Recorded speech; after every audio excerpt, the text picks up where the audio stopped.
This gameplay video is brought to you by Brandon Drennan. A massive thank you, Brandon. Crick, son of Yawgmoth versus Yuriko the Tiger's Shadow, Obuun Daya Ancestor, and Karn Silver Golem. We have very few lands in this deck, so gonna have to take advantage of the free mulligan and then get into a whole bunch of mana there, so likely gonna be getting Crick down on turn 2. This deck is brought to us by Brandon Drennan, otherwise known as Green Hammer on the Discord, and he supports us at the Mythic tier on Patreon, so that allows him to submit a deck to us every month, and decided to submit Crick, son of Yawgmoth, a Shadowborn Apostles deck. And it's a very fast deck from what I've heard so far, a Mist-Cloaked Herald coming down from Yuriko, made even faster by the fact that we've got fast mana. Did we just go in for Crick and hope that no one has removal? Yeah, we can always go Aetherflux Reservoir next turn, I suppose. I think we'll save the Shadowborn Apostles for when Aetherflux Reservoir is out. We'll see if we actually manage to keep our Crick in play first. Cobbled Wings from the Karn player, playing up against 3 strangers today, by the way, because I didn't really want to put the patrons through what might be a turn 4 win. And already we've had a player scoop. I did say in the lobby that I want strong decks, and obviously that player doesn't fancy their odds. So Mist-Cloaked Herald will probably come in at us, and we're all going to lose life to Yuriko here, I dare say. And in comes Yuriko. They reveal a Demonic Tutor. I was actually thinking of grabbing that with the Praetor's Grasp, so yeah, that feels pretty bad. We'll have to try and get something else from the Yuriko player, potentially. Now plunge into darkness. Let's drop a land. We'll go for the Aetherflux Reservoir here, and then it's Shadowborn Apostle for 2 life, and we'll gain a life from the reservoir. Get a plus counter on Crick, then do the same again. We'll gain 2 life from the reservoir this time. Then I think we can keep our hands on a plunge into darkness. Let's swing in at the ninja player. And we'll regain some life.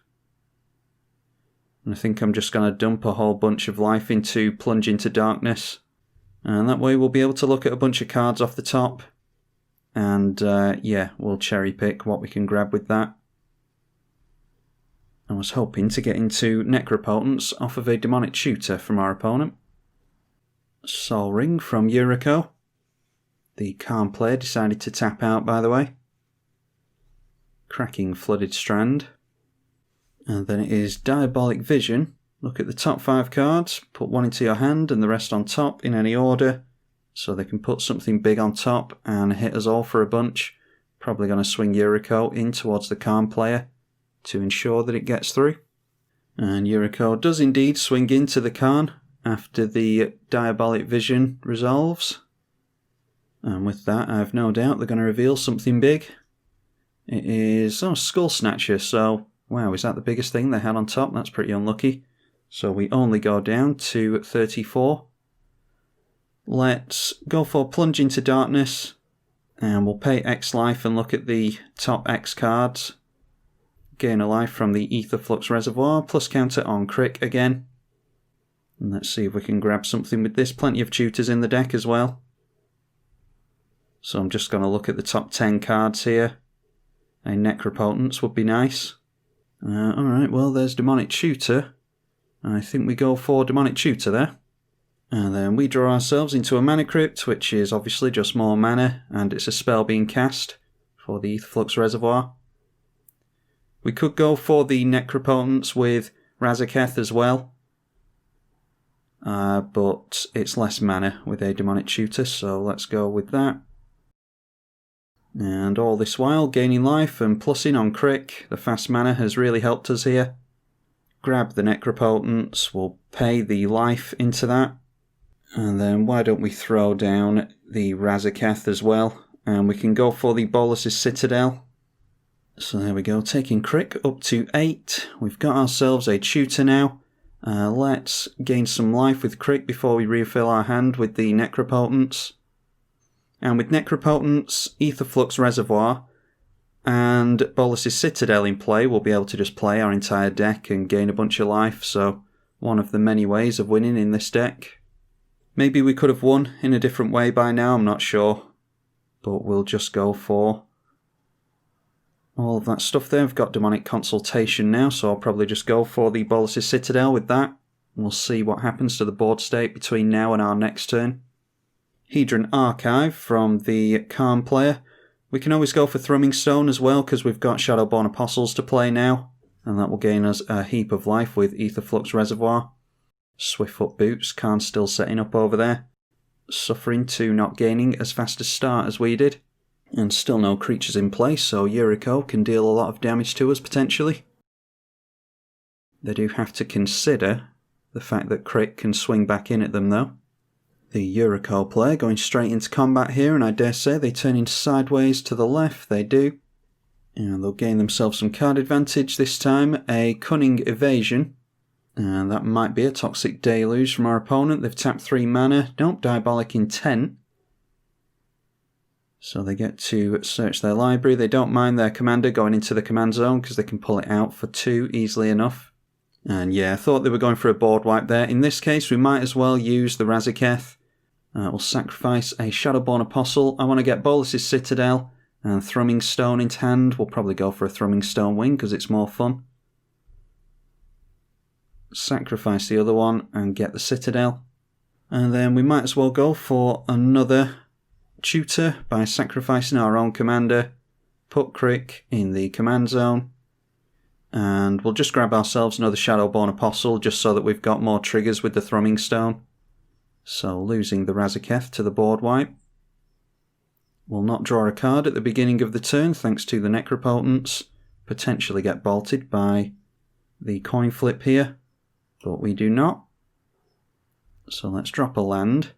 We'll go in for Thrumming Stone and we'll see how many Shadowborn Apostles we end up with by the end of the turn.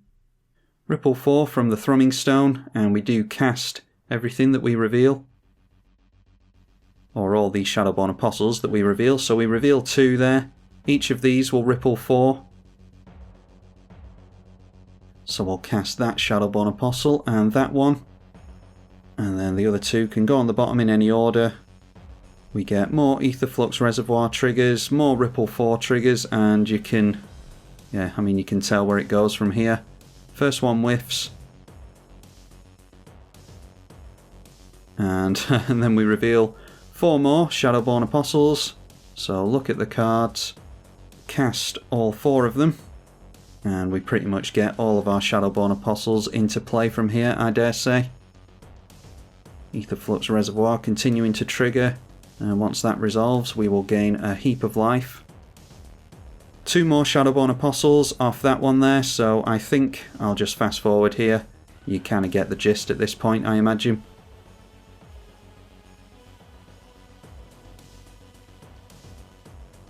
Alright, so that's a hell of a stack, isn't it?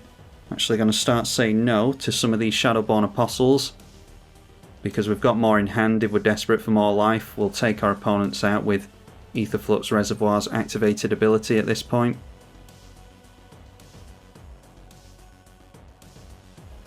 Yeah, and we've already got 119 life, I'm just seeing, so we can take our opponents out right here. Let's just go after Yuriko first. And take out the other player. We would have had enough to take out a 3rd player as well if they hadn't scooped on us, so yeah, looks like we were winning that one quite comfortably. That is Brandon Drennan's Shadowborn Apostle deck, pretty spiky and aggressive one.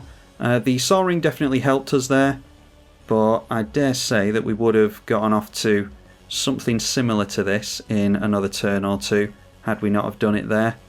So a big thank you to Brandon for supporting the channel and being the first ever Mythic tier patron. Very much appreciate him for that. And I hope you all enjoyed what was, quite frankly, a pretty crazy game, wasn't it? Be sure to leave it a thumbs up and subscribe if you did, and I will see you all in the next one, I hope. I'm tribalkai on the EDH channel. Thank you for watching.